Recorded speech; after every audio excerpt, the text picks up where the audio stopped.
सभी को नमस्कार।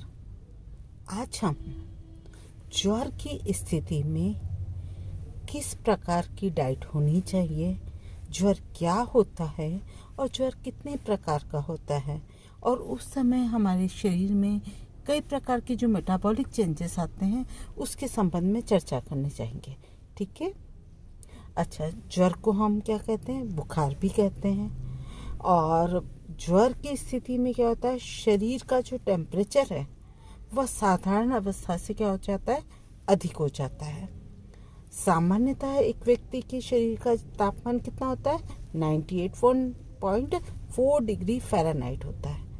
परंतु यदि शरीर का टेम्परेचर इस टेम्परेचर से अधिक हो जाए तो उस स्थिति को हम क्या कहते हैं?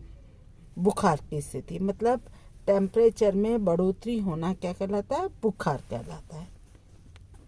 अच्छा, बुखार या फीवर की स्थिति में मेटाबॉलिक रेट अर्थात बेसल मेटाबॉलिक रेट में काफ़ी वृद्धि हो जाती है। 1 डिग्री अगर फ़ारेनहाइट भी शरीर का तापमान बढ़ जाता है तो शरीर की बेसल मेटाबॉलिक रेट में 7% की क्या हो जाती? बढ़ोतरी हो जाती है। सामान्यतः जो फीवर है सूक्ष्म जीवों अर्थात माइक्रो ऑर्गेनिज्म तथा अपने जो रोगाणु और परजीवियों पैरासाइट्स के संक्रमण की वजह से होता है। ये जीवाणु विषाणु शरीर के विभिन्न अंगों पर क्या होते हैं? आक्रमण करते हैं और शरीर को क्या करते हैं? रोगग्रस्त कर देते हैं। इनकी प्रकृति के अनुसार, मतलब इन्हीं रोगाणु विषाणु जीवाणु की जो प्रकृति होती है, जैसा नेचर होता है, उसके अनुसार बुखार भी क्या होती है? कई प्रकार की या अलग अलग प्रकार की होती है। अच्छा, बुखार जो है या ज्वर जो है या फीवर जो है उसे हम उसकी जितनी तीव्रता है उसके आधार पर कई भागों में विभक्त कर सकते हैं। सामान्यतः इसे हम 2 वर्गों में विभक्त करते हैं। एक तो होता है एक्यूट फीवर जिसे हम तीव्र ज्वर भी कहते हैं, और दूसरा जो होता है वो होता है क्रॉनिक फीवर, इसे हम दीर्घकालीन ज्वर भी कहते हैं। अच्छा, अब सबसे पहले मैं बताना चाहूँगी कि एक्यूट फीवर होता क्या है। यह जो ज्वर है या ये फीवर जो होता है शॉर्ट टाइम फीवर कहलाता है, अर्थात अल्प अवधि का बुखार कहलाता है। परंतु इसमें जो है बुखार की या फीवर की जो तीव्रता होती है वो बहुत ही अधिक होती है। बुखार बहुत तेज होता है और शरीर का जो टेम्परेचर होता है वो 104 से 105 डिग्री फ़ारेनहाइट तक हो जाता है। जैसे कि हम देखो, सर्दी है, जुकाम है, चिकन पॉक्स हो गया आपको, या निमोनिया हो गया, चेचक है या टाइफाइड है, ऐसी स्थिति में क्या होता है? हमारा बुखार जो होता है वो तीव्र होता है। ठीक है, इसे हम क्या कहेंगे? तीव्र ज्वर। दूसरा होता है ये क्रॉनिक फीवर जिसे हम दीर्घकालीन ज्वर भी कहते हैं। इस प्रकार के फीवर में क्या होता है? बुखार की जो इंटेंसिटी या तीव्रता होती है वो कम होती है, परंतु बुखार काफ़ी लंबे समय तक बना रहता है। ये कई महीनों तक भी रहता है। जैसे ट्यूबरक्लोरोसिस की स्थिति में बुखार कई वर्षों तक भी चलता है। इसे हम क्षय रोग या राज्यक्षमा भी कहते हैं। अच्छा, ये तो बुखार हुए दोनों ही प्रकार के, जिसे हमने एक्यूट फीवर और क्रॉनिक फीवर कहा। अब हम आते हैं कि अगर व्यक्ति को फीवर हो गया तो उसमें कौन कौन से मेटाबॉलिक चेंजेस देखे जाएंगे।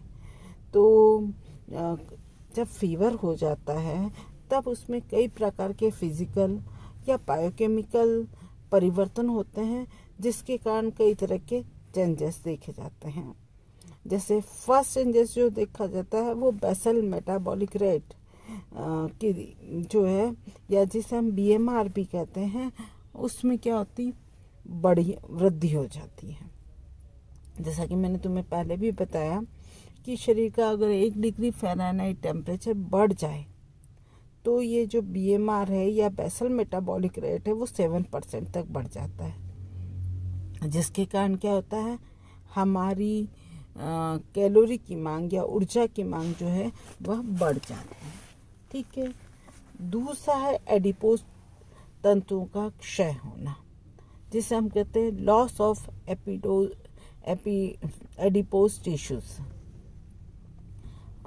जब भी फीवर होता है तो शरीर में जो एडिपोज टिश्यूज होते हैं वो तथा जो लीवर में संग्रहित ग्लाइकोजन है उसका स्टोरेज जो होता है कम होने लगता है, और हमारे शरीर में एडिपोज टिश्यू की मात्रा भी कम हो जाती है।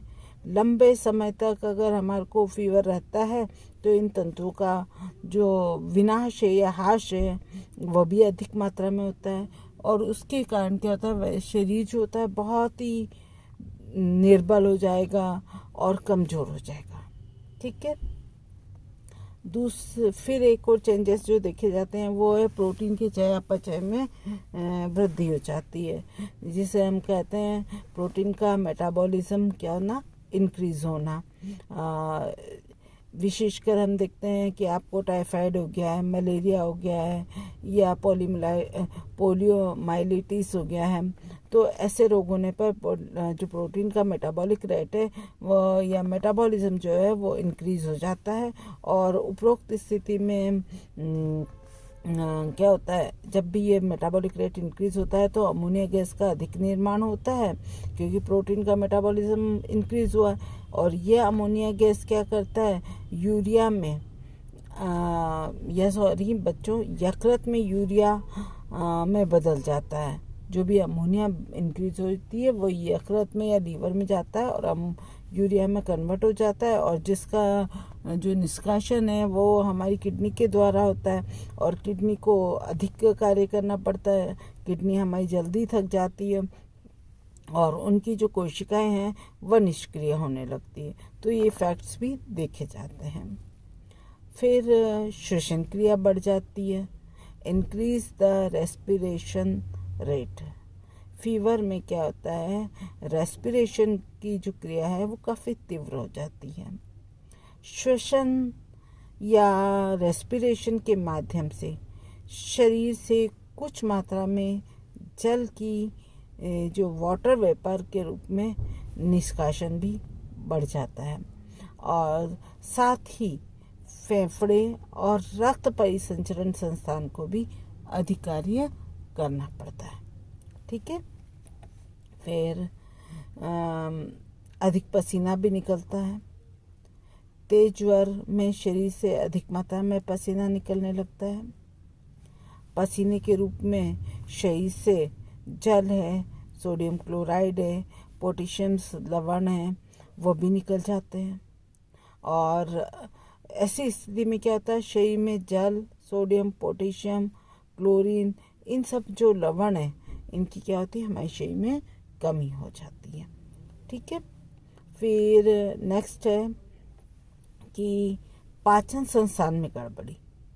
बुखार के कारण क्या होता है कि जो हमारा डाइजेस्टिव सिस्टम है उनमें डिसऑर्डर्स उत्पन्न हो जाते हैं या कई प्रकार की गड़बड़ियाँ उत्पन्न हो जाती है, जिसके कारण क्या होता है, हमें भूख बहुत कम लगती है और भोजन भी काफ़ी देर से पचता है। देखते ही मतलब अगर हम भोजन को देखते हैं तो हमें भोजन नहीं करने की इच्छा उत्पन्न होती है और जी मचलाने लगता है। फिर नेक्स्ट है, हमें वमन और चक्कर आने लगते हैं। बुखार की स्थिति में भोजन नहीं पचता है और वमन होने लगता था, तो वॉमिटिंग होती है और नोशिया जैसी स्थिति उत्पन्न हो जाती है, इससे चक्कर आने लगता है। तो ये स्थिति हमें देखने को मिलती है। फिर है जो और चेंजेस है उसमें है कि एसेंशियल जो सॉल्ट्स हैं उनका एक्सक्रीशन बढ़ जाता है, या यूँ कह सकते हैं कि आवश्यक लवणों का विसर्जन जो है वह पसीने के माध्यम से अधिक मात्रा में होता है। विशेष रूप से सोडियम है, क्लोराइड है, पोटेशियम लवणों का विसर्जन अधिक होता है, जिससे शरीर कमज़ोर हो जाता है और निशक्त हो जाता है और निर्बल महसूस होता है, निर्बल हो जाता है। ठीक है। इसके अतिरिक्त पोषण न्यूनता जनित रोगों से भी शरीर ग्रस्त हो जाता है, अर्थात न्यूट्रिशनल डेफिशिएंसी डिसीज से भी वह व्यक्ति सफ़र हो जाता है।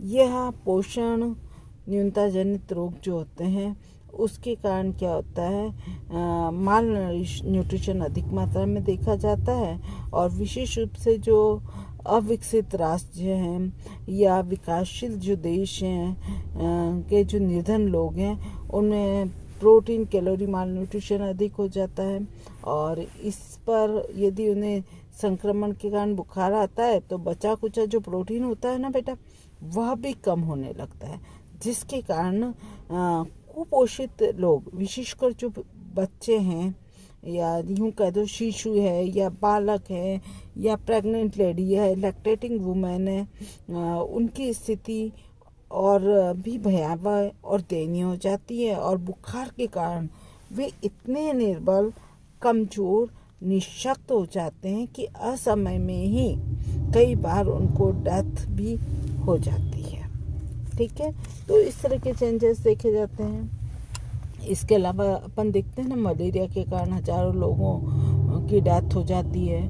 बुखार हालांकि छोटा और साधारण रोग कभी भी नहीं समझना चाहिए इस कारण, क्योंकि इसमें है कई बार इतनी डेथ देखी जाती है कि व्यक्ति सोचता है कि मुझे तो केवल बुखार है। अच्छा, बुखार की अवस्था में सभी जो पोषक तत्व हैं या न्यूट्रिएंट है उसकी डेली रिकमेंडेड अलाउंसेस जो होती काफ़ी बढ़ जाती है, जिसका कारण होता है कि ये ऊपर जो मेटाबॉलिक चेंजेस हुए हैं वो। अतः हमें क्या करना चाहिए, भोजन में सुधार करना चाहिए, परिवर्तन करना बहुत ज़रूरी हो जाता है।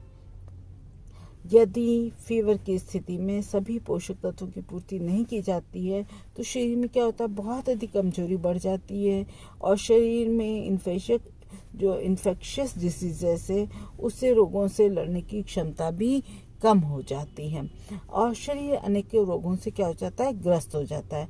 इसलिए बुखार में दवा के साथ समय समय पर उचित उपचार पर भी ध्यान देना आवश्यक होता है। अच्छा, आज इतना ही। कल हम बुखार में या फीवर में हम ट्रीटमेंट किस तरह से करेंगे इस पे चर्चा करेंगे। धन्यवाद।